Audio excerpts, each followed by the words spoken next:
There are plenty of fish in the sea. It's a popular philosophy, but in reality, it's not true. Every year, humans harvest 158 million tons of fish. Of that amount, half is caught in the wild and half is farmed. But many farmed fish are fed a diet of tiny wild fish, scooped out of the sea and turned into pellets.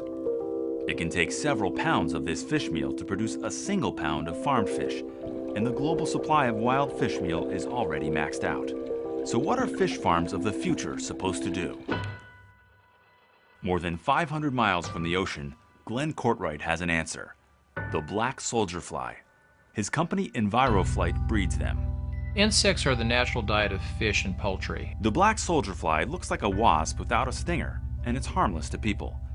The fly in its larval stage is what interests Courtright. We chose this insect because it's a voracious consumer of nutrients. It grows fast.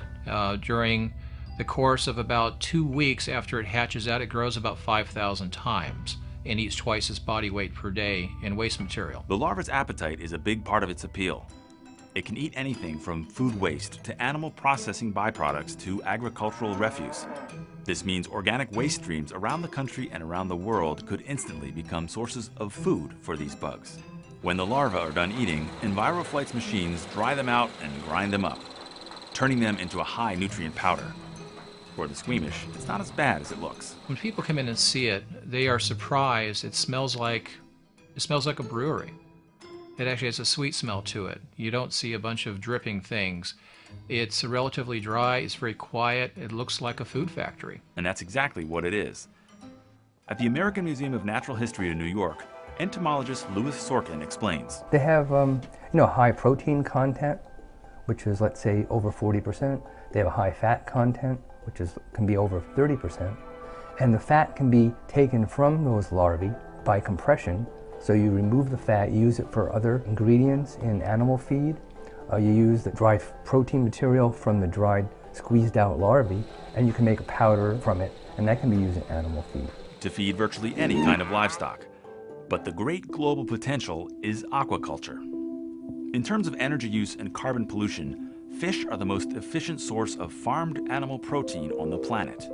Simply put, Courtright says his product will allow more people to eat. We're at 7 billion people, and by 2050 we'll be at 9 billion people, and our food supply has to increase. We have an increasing middle class around the world, and those people want to eat chicken, eat fish.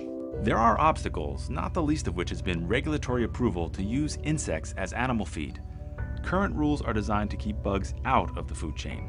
But times are changing, and Sorkin says these bugs are poised to make history. Over many thousands of years of agriculture, I don't think there was any one time where insects were a major agricultural commodity in that being farmed, on farms.